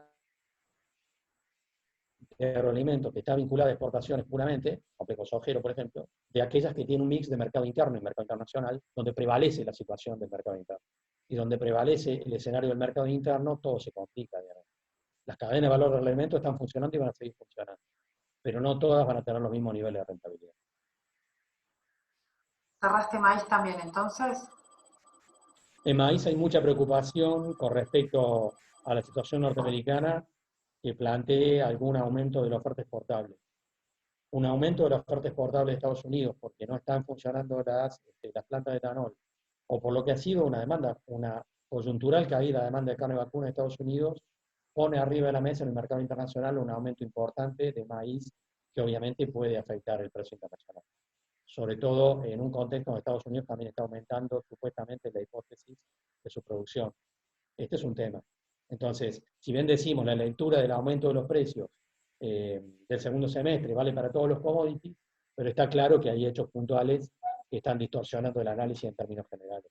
El maíz es un producto que hoy está mostrando mucha preocupación, porque la coyuntura está mostrando estos elementos, donde el precio del petróleo empieza a contaminar el escenario de oferta y demanda global de productos. A ver cómo te ves con esta. ¿Alguna perspectiva sobre cebada? La decisión es cebada o trigo. Hoy salió el convenio 2021 de Quilmes, dice Daniel Reitner acá. Y tengo otra también, cebada. No me atrevo a hacer una posición firme con respecto a ese tema. Tengo la expectativa en el caso de la cebada y en el caso de la malta y de tantos productos que creo que va a haber una recuperación tal vez más importante ahí del mercado internacional a lo largo del segundo semestre del año. Pero no me animaría a hacer un pronóstico. Son dos productos que están relativamente bien frente al contexto general, digamos. Y si bien vemos en la posición de trigo una baja en la próxima campaña, creo que en el caso de la soja uno podría pensar preliminarmente, pero no estoy mirando la oferta mundial, que una recuperación de los mercados mundiales le va a jugar a favor a los dos productos en realidad a lo largo del segundo semestre. Con una diferencia sustancial que charlamos en una pregunta anterior. La cebada no es un producto estratégico dentro del consumo de los argentinos, y el trigo sí lo es. Esto vale por la pregunta vinculada con las presiones del gobierno argentino para regular el mercado interno de trigo, algo que obviamente no va a estar planteado para la cebada. Tengo tres más o menos en sintonía. Es posible que esta emisión, volvemos a lo monetario, esta emisión monetaria no se traduzca en hiperinflación inmediata, pero ¿qué piensa para el segundo semestre si la actividad económica muestra una recuperación? Por otro lado, ¿cómo esterilizar el mercado con tanta emisión si no hay un tema con el aumento de la tasa? Por otro lado, si te parece que 1.7 billones termina la impresión de billetes o seguirá y seguirá y seguirá. Las tres dentro del mismo tema. Bueno, el paquete de 1.700.000 es un paquete fuerte, ¿verdad? Es un paquete que no equipara absolutamente el aporte que hace Estados Unidos o Europa, pero es un paquete ya importante. Yo no me atrevería a cuantificar eso, pero está claro que ya es un aporte más cercano a la realidad de lo que el mercado necesita. Ahora, yo no veo hiperinflación en ningún momento del presente año. No veo hiperinflación en ningún momento del presente año. Puedo evaluar una aceleración de la pauta inflacionaria a partir de agosto, septiembre, puede ser, o en julio. La verdad no es tan fácil de predecir. Pero no veo el escenario hiperinflacionario en ningún momento del presente año. Veo inflación alta, obviamente. Pero veo que los factores, como lo decíamos al comienzo, que generaron la inflación 2018-2019 no están presentes acá. Hay varios elementos que son un ancla al elemento de hiperinflación. Porque la emisión de dinero no es la única causa de inflación en un país. Y si no pensemos, aquellos economistas que dicen que la inflación es puramente monetaria, que depende puramente de la emisión de dinero, se tendría que haber ido a Groenlandia en el 2018 y en el 2019. Porque en el 2018-2019 no hubo emisión importante de dinero o disminución del déficit fiscal y hubo inflación alta. ¿Por qué hubo inflación alta? Porque hubo estampida del dólar, porque hubo aumento de las tarifas, porque hubo aumento de los precios de los combustibles y porque hubo paritarias fuertes. Es decir, todos elementos que afectaron la estructura de costos empresarias y empujaron la inflación. Hoy no tenemos paritaria, tenemos recesión, tenemos un dólar relativamente estable, tenemos tarifas congeladas y tenemos precios de los combustibles estables. O sea, ninguno de los factores que fueron inflacionarios, que fueron los factores inflacionarios del 2018-2019, están arriba de la mesa en el 2020. Entonces, ¿hay aumento de la emisión? Sí. ¿Es un factor inflacionario? Sí. ¿Es un escenario hiperinflacionario? No. El Banco Central va a tener que esterilizar parte de la emisión en el segundo semestre del año. Tiene herramientas para hacerlo. Si no son muy torpes, deberían en realidad tener los mecanismos para poder hacerlo. Si entre eso, y la segunda pregunta tenía que ver con eso, Si frente a eso espero un aumento de las tasas de interés cuando llegue el momento de estabilización, en realidad un banco central que operara autónomamente probablemente lo haría. Pero este Banco Central tiene un nivel de control de parte del gobierno argentino que no quiere que aumente las tasas de interés, porque si aumenta las tasas de interés eso va en contra del proceso de reactivación de la economía. No sé si se sigue un poco lo que estamos queriendo plantear. Este gobierno en realidad tiene tasas de interés negativas frente a la inflación, y van a continuar siendo así. En realidad no lo dijimos aquí, pero hay un elemento de tensión dando vuelta en este momento, porque el Banco Central de la República Argentina está discutiendo con el gobierno argentino la posibilidad de plantearle a los bancos del sistema financiero que en lugar de operar en la ELIC, pasen a comprar bonos del Tesoro Nacional. En realidad eso tendría un impacto sobre las tasas de interés. Tendría un impacto sobre las tasas de interés. Pero lo que está claro es que el gobierno argentino no quiere que la esterilización que se tiene que dar en el segundo semestre de esta emisión de dinero se traduzca en un aumento sustancial de la tasa de interés. No quiere que eso ocurra porque eso iría en contra de la reactivación del sistema productivo. Alguien dice, bueno, pero hay que hacerlo. Bueno, lo que pasa es que estamos, como siempre decimos, a la historia de la cocha corta. Es decir, acá no hay ninguna medida frente a semejante emergencia que pueda resolver todos los frentes de conflicto simultáneamente. Mi impresión es que el gobierno argentino no quiere de ninguna manera convalidar aumento de tasa de interés. Y si la convalida desde el Banco Central, lo va a hacer de manera marginal. De hecho, sí, por supuesto, definió la semana pasada la obligación de los bancos de pagar la tasa de interés a un plazo fijo por lo menos al 26%, cuando estaban pagando menos del 20%. Eso es parte de un proceso, digamos, pero obviamente va a haber un nivel de tensión ahí con los bancos, porque le bajaron a los bancos la rentabilidad de las LELIQ por un lado, obligan a los bancos por el otro a subir la tasa de interés de los plazos fijos, y está lo que se llama el spread bancario, la diferencia entre la tasa activa y la pasiva, donde se juega no solo la rentabilidad de los bancos, sino la estructura operativa de costos de los bancos. En realidad, ese spread no puede bajar mucho porque pone en riesgo el funcionamiento del propio sistema financiero. Y eso el Banco Central lo tiene que ir manejando con la mayor inteligencia posible. Pero yendo a esto, uno no puede descartar algún aumento de tasa en algún momento del segundo semestre, pero nunca van a dejar de ser tasas negativas frente a la inflación. De eso estoy seguro. Acá tenemos Ignacio, nos pregunta que profundices un poquito más el tema de exportación de carne. Cuando decís que la exportación de carne va a ser traccionada por China en el segundo semestre, ¿de qué categoría hablamos? Vaca buena y conserva, ¿se llevarán también novillo pesado que iba a Hilton? Porque Hilton paga $10.000, China pagaba 4.500. ¿Llegará a volver a pagar eso o más? Acá el novillo pesado está siendo muy castigado. Mi percepción, ¿no es cierto?, es que Europa va a ser un mercado débil y que las exportaciones se van a concentrar en el sudeste de Asia. El sudeste de Asia compra todo tipo de animales, por supuesto, pero yo ratifico lo que dije al comienzo, ¿no es cierto? ¿Es posible que volvamos a exportar el 30% de la carne vacuna en el segundo semestre? Sí, es posible. ¿Es posible que al precio promedio que cobramos desde China el año pasado? No, estoy convencido que no. El precio promedio de las exportaciones argentinas de carne vacuna al sudeste de Asia va a ser a un precio promedio menor que los precios que vimos el año pasado. Estoy convencido de eso. Pero no llegamos a precios máximos. Otros productos de consumo interno y todo esto que ya se hizo. Acá nos dice Lisandro, si ves, ante la tremenda emisión, que puedan poner precios máximos a la carne y a otros productos de consumo interno, todas estas cuestiones. Hay una canasta de precios, ¿no es cierto?, que el gobierno está regulando y tiene un control de precios. Y es probable que vaya manejando con los distintos sectores acuerdos para establecer precios generales de todos los productos.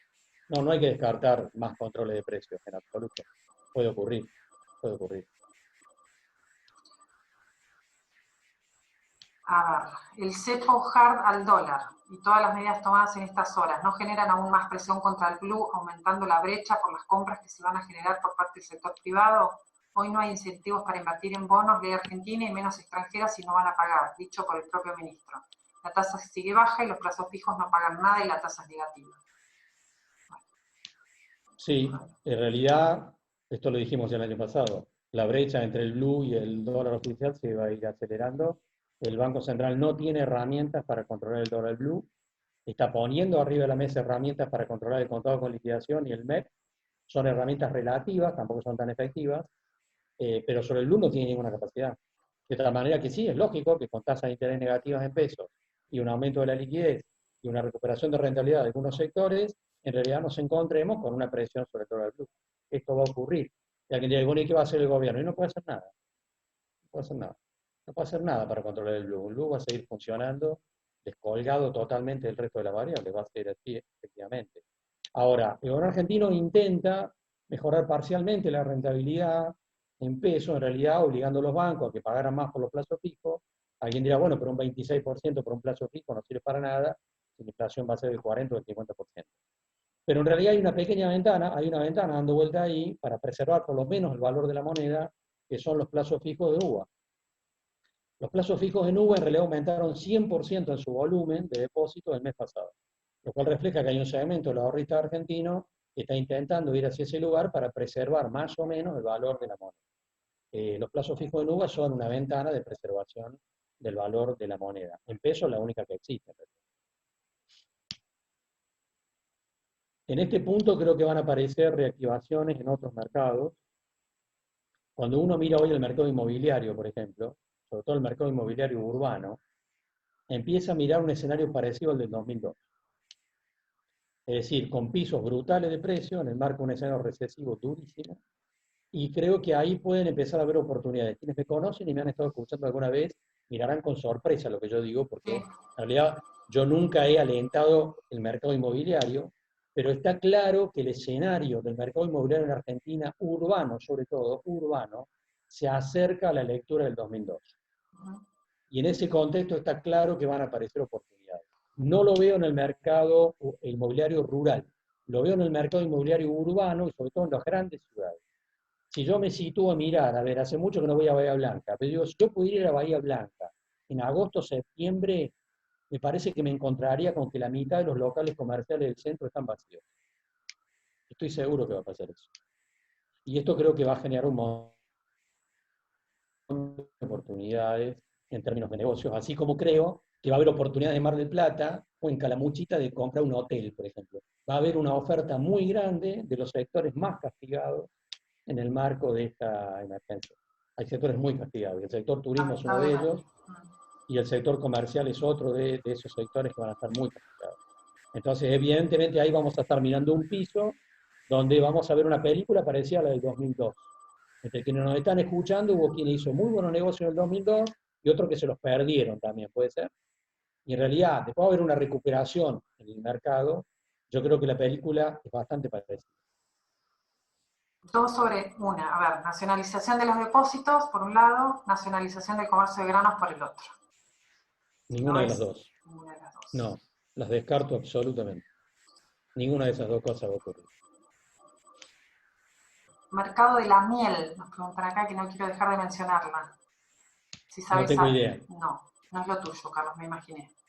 No. Y acá, no, esto, no sé, los rusos tienen alguna, se me terminan las preguntas, ¿los rusos tienen alguna incidencia comercial para el sector? Bueno, Rusia es un comprador de productos argentinos, no es la pieza clave del comercio exterior argentino, pero es un comprador, lo ha sido de carne, lo ha sido de tantos productos más. Rusia es un jugador secundario hoy en el contexto internacional del mercado y va siguiendo de atrás un poco la política también del sudeste de Asia, integrándose en esa dirección. Rusia va a salir con más dificultades de este proceso. Yo creo que cuando terminemos, si nos situamos en el 2021 y miremos el comercio exterior argentino, vamos a ver cómo se concentra cada vez más en los negocios del sudeste de Asia. No solo en China, del sudeste de Asia en su conjunto. Eso incluye a India, a Vietnam, a Tailandia, a Indonesia, a Malasia. Creo que efectivamente va a haber un proceso de mayor concentración de las exportaciones argentinas hacia esa región del mundo, que es la región que me parece cabe mirar con atención. No solo para exportar materias primas, sino para exportar incluso productos con valor agregado, siempre pensando en las cadenas de agroalimentos. Yo creo que después de esta crisis, como siempre decimos, también hay que mirar la oportunidad. Y las oportunidades del futuro de nuestras ventas de cadenas de agroalimentos me parece que no están en Europa, por supuesto, ni en Estados Unidos, están básicamente en el sudeste de Asia. Mucho más después de esta crisis. Tengo dos más, Carlos, y cortamos. Sí. ¿Cómo puede afectar el mercado de crédito que los depósitos tengan una tasa negativa y encima si los bancos se la prestan al Estado en la situación financiera en que está? Algo dijiste durante la exposición, pero... Sí. Así es. Lo que pasa es que el Banco Central tiene que articular ahí todas las medidas en función de cómo los bancos van a funcionar. Y los bancos van a tener en ese punto que acomodarse en ese proceso. Hay muchas críticas sobre el sistema financiero, muchas de las cuales son válidas, por supuesto, porque el sistema financiero no ha respondido adecuadamente a lo largo de esta crisis como se pretendía, no solamente como pretendía el gobierno, sino como pretendían los propios clientes de los bancos, ¿no es cierto? Y sobre todo los bancos privados han tenido actitudes en estos últimos meses que no han sido las mejores. Y por supuesto que hay muchos reclamos sobre el funcionamiento de los bancos. Es cierto también, lo vamos a decir acá, que tenemos este dato, de que dentro del Banco Central y del gobierno se está analizando un cambio en la Carta Orgánica del Banco Central, para establecer más regulaciones sobre el sistema financiero. Los bancos en este proceso, al comienzo de la crisis, en realidad el Banco Central les liberó recursos a través de encajes y a través de las LELIQ para que prestaran a las empresas, y muchos bancos, en lugar de prestar a las empresas, se pusieron a jugar financieramente en el contado con liquidación, operando en los pases, o operando, digamos, en las cauciones. Todo eso ha causado bastante malestar en los sectores empresarios, porque acá no estamos hablando de que a los bancos los criticó el gobierno, los criticó la Unión Industrial Argentina, los criticó la Cámara Argentina de Comercio, los criticaron todas las entidades empresarias del país. Y efectivamente va a tener que haber cambio en este sistema para que funcione más eficientemente. El sistema financiero argentino no ha sido, en este proceso de la crisis, y antes tampoco, un intermediario financiero eficiente en beneficio de la producción. Vaca muerta, ¿y hasta cuándo tarifas congeladas? Yo supongo que lo de las tarifas congeladas va a durar mucho, probablemente lo que resta del año, y es parte de la política de subsidio. En realidad es parte también de la emisión, porque finalmente el gobierno argentino tiene que pagar los subsidios a las empresas que le compensan esa tarifa congelada. Es parte del 1.700.000, es parte del 1.700.000 el sostenimiento de la tarifa congelada. Vaca muerta es inviable con este precio del barril de petróleo, evidentemente. Ahora, yo imagino, como imagina la mayor parte de los especialistas, que este precio del barril de petróleo es absolutamente coyuntural. Es parte de la crisis. Finalmente, en algún momento, en los próximos meses, el año que viene, el barril de petróleo en el mundo volverá a los precios que tenía en el 2019, y cuando volvamos a ver un barril de petróleo de 50, 60 o 70 dólares, Vaca muerta volverá a funcionar. Creo que esa es la película que razonablemente vamos a ver. Bien. Spread lógico entre el MEP y el oficial. Perdón, ¿Cómo? José. Perdóname. Spread lógico entre el dólar MEP y el oficial. Bueno, si el Banco Central y la Comisión Nacional de Valores son eficientes en la regulación del contado con liquidación y el MEP, es posible que la brecha que estuvo en el 70% se disminuya un poco, si son eficientes en las regulaciones. El que es imposible determinar en la brecha es el plus. En realidad no es tan fácil de predecir, pero si digamos, si el Banco Central, lo repito así, si el Banco Central y la Comisión Nacional de Valores, con estas regulaciones que están poniendo arriba de la mesa en estos días frenéticamente, eficientes en esas regulaciones, el MEP y el contado con liquidación obviamente van a tener un desarrollo débil, no van a poder operar como lo hicieron estos últimos meses. Y tal vez la brecha disminuya o se mantenga en el valor actual. El que difícilmente pueda modificarse y pueda ampliar la brecha, obviamente, es el blue, porque está totalmente fuera del control del Banco Central o de cualquier otro organismo del Estado argentino.